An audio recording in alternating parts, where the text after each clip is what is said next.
एक बार खाना हमारे बॉडी में डाइजेस्ट हो जाए तो वो एनर्जी में कैसे कन्वर्ट होता है।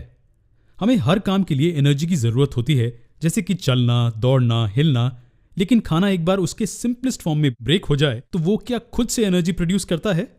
मान लीजिए ग्लूकोज ये सिंपल ब्रोकन डाउन कॉम्पाउंड है जो बॉडी डाइजेस्ट कर सकती है, लेकिन एनर्जी रिलीज करने के लिए इसे किसी चीज़ की ज़रूरत होगी। इसे ऑक्सीजन की ज़रूरत होगी और इसीलिए हम सांस लेने के जरिए हवा अंदर लेते हैं। याद रखिए, हम जो हवा अंदर लेते हैं उसमें और भी गैसेस होती हैं। हम सिर्फ ऑक्सीजन ही अंदर नहीं लेते, लेकिन हमारी बॉडी को मेनली ऑक्सीजन की ज़रूरत होती है। ऑक्सीजन ब्रोकन डाउन ग्लूकोज को एनर्जी रिलीज करने में मदद करता है और एनर्जी के साथ water and carbon dioxide waste by products के रूप में दिए जाते हैं।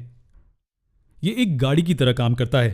पेट्रोल ऑक्सीजन की मदद से जलता है और गाड़ी को चलने के लिए एनर्जी प्रोवाइड करता है, और उसके वेस्ट बाय प्रोडक्ट्स हवा को प्रदूषित करते हैं।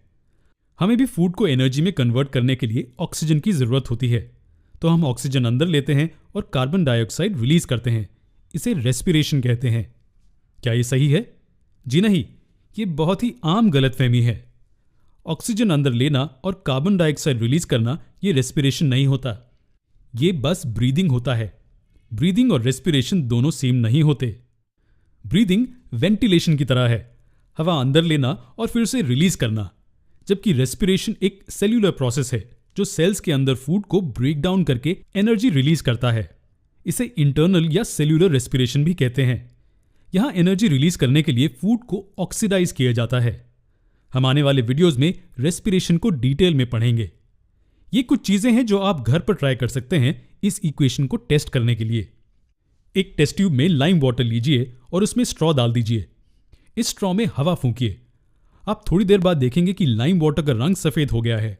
ये इसलिए क्योंकि आपकी सांस से कार्बन डाइऑक्साइड लाइम वाटर के साथ रिएक्ट करके कैल्शियम कार्बोनेट बनाता है।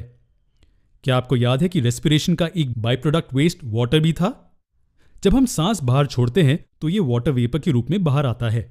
तो आप अगर एक शीशे के सामने खड़े होकर सांस बाहर छोड़ेंगे तो आप देखेंगे कि उसकी चिकनी सरफेस फॉगी यानी कि धुंधली हो जाती है। ये हमारी सांस के वाटर वेपर के कंडेंसेशन के कारण होता है।